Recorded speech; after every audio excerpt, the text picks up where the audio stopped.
Buenas tardes chicos, vamos a hablar sobre la fuente de poder. En los días anteriores hemos estado hablando sobre el interruptor de la fuente de poder.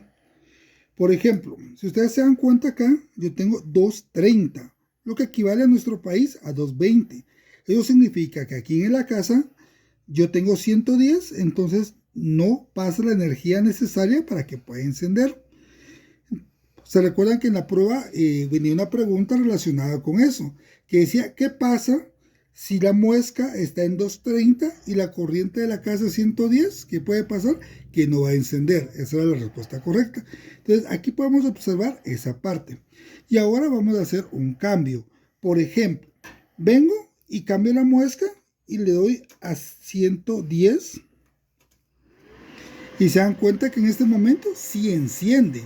Entonces sí enciende porque está pasando la corriente necesaria para poder hacer funcionar nuestro equipo.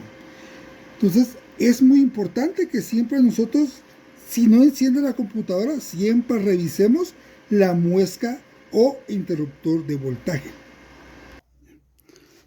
Ahora vamos a hablar sobre la memoria RAM. Aquí podemos observar que yo tengo una memoria RAM en la mano. Aquí tenemos una muesca. La muesca tiene que casar en los módulos de la memoria RAM. Acá tenemos dos espacios, que es donde tiene que prensar el ganchito o los ganchos que retienen la memoria RAM, los sujetadores. Tienen que casar en este espacio. Aquí observamos que tenemos una memoria RAM de 512 megas. ¿Qué tipo de memoria es esta? DDR2. Entonces acá, si yo le voy a colocar memorias, por ejemplo, una a cada módulo, tiene que ser de las mismas características. De lo contrario, no va a funcionar. Vamos a ver la forma correcta de retirar una memoria RAM. Si ustedes se dan cuenta acá, tengo los dos sujetadores. Yo muevo los dos sujetadores hacia afuera y a la memoria RAM ya se separa, ya la podemos sacar de su módulo. Para poderla colocar, la colocamos en cada uno de los espacios a modo de que los sujetadores regresen a su modo normal. Presiono y ustedes se dan cuenta que los sujetadores ya están en su posición. Significa que automáticamente tienen que casar en esos espacios que yo les enseñé. Por ejemplo, en estos espacios es donde tienen que casar los sujetadores. Algo muy importante, cuando ustedes toquen algún elemento interno de la computadora, siempre tiene que estar apagada. Significa que el cable de poder tiene que estar desconectado. Si ustedes observan aquí en la fuente de poder, yo no tengo ningún cable de alimentación, porque si yo lo hago con corriente, puedo quemar cualquier dispositivo. Aquí podemos observar algo muy importante, que al fondo está la tarjeta madre. La tarjeta madre es donde está colocado o conectados todos los dispositivos del sistema computacional. Ya vimos los módulos, ahora vamos a ver sobre el disco duro. El disco duro, como ustedes saben, es una unidad de almacenamiento. La unidad de almacenamiento más importante, ya que acá están guardados todos los archivos del programa y toda la información que nosotros vayamos trabajando. Por ejemplo, documentos, libros de Excel, fotos, videos y todos esos elementos que nosotros necesitamos tener almacenados. Acá tengo que tener conectado dos elementos. Uno, el cable de datos. El cable de datos va conectado hacia la tarjeta madre. Aquí podemos observar. Y acá el cable que alimenta de corriente eléctrica a mi disco duro. Este cable, si podemos darnos cuenta, este es un tipo SATA. Y este es un tipo IDE, que son los que se utilizaban para discos duros más antiguos. Estos cables van conectados a la fuente de poder, para que esto pueda alimentar y distribuir la energía eléctrica a todos los dispositivos. Por ejemplo, si queremos conectar una unidad de CD-ROM, tenemos que utilizar también un cable de corriente. Por ejemplo, aquí podemos observar que tengo un cable P2, que es un IDE, que es el que utiliza la unidad de CD-ROM, cosa que es diferente al que utiliza mi disco duro. Cabe recalcar que es importante tener cuidado acá para poder colocar nuestros cables, ya que estos son elementos plásticos.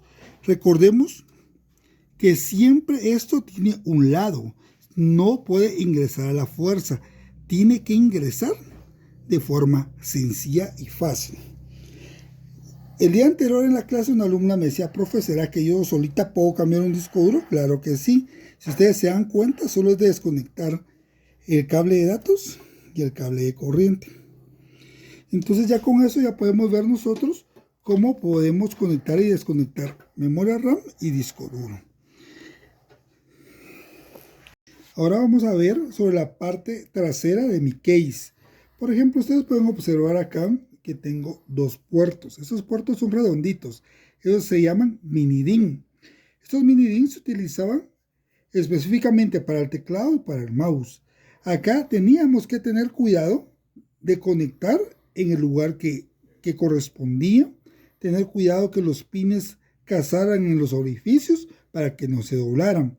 Eso era para teclado y mouse, pero de los antiguos. Ahora ya se utilizan los puertos USB, que son puertos universales. Aquí podemos conectar cualquier dispositivo. Teclado, mouse, cámara, impresora, y no importa donde nosotros lo coloquemos. Acá tengo el puerto de internet, el puerto de red. Aquí puedo conectar el internet alámbrico. Y el inalámbrico lo puedo conectar en esta parte. Incluso existen antenas para el Wi-Fi para evitar el conectarlo por medio de un cable. Acá tengo la tarjeta de sonido.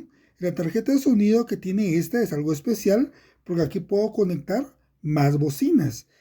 Antes se conocía un conjunto de bocinas como teatro en casa. Eso significaba que podía distribuir diferentes bocinas en el diferente espacio que yo tuviera en mi casa. Podía colocar una bocinita en la sala, otra podía colocarla en un lugar cercano donde estuviera mi computadora para poder amplificar el sonido. Acá tenemos que esta computadora cuenta con cable coaxial. ¿Qué significa esto? Que yo puedo conectar acá el cable que tengo en casa, el que utilizamos en la televisión, para poder ver los canales de cable. Esta computadora contaba con una tarjeta de televisión donde podía ver todos los canales nacionales y los de cable, siempre y cuando estuviera conectado el cable coaxial. Acá tenemos la tarjeta de video. Aquí puedo conectar la cañonera, porque es el mismo cable que utiliza el monitor para poder proyectar hacia el monitor o hacia la pantalla. Aquí sí tengo que tener cuidado que ingresen bien los espacios, porque yo puedo dañar la parte plástica. Tengo que conectar bien y enroscar bien los tornillos para que haga bien el contacto, porque si no nos daría una falla. ¿Se recuerda la falla que hablamos que nos tiraba colores, rayas verticales u horizontales? Que era porque la tarjeta de video no estaba proyectando bien la señal. Entonces ya con esto, chicos, damos por terminado nuestro video. Esperamos de que haya sido de su comprensión total, y durante el periodo de clases ustedes pueden consultarme todas las dudas que ustedes tengan o las inquietudes. Gracias por su atención.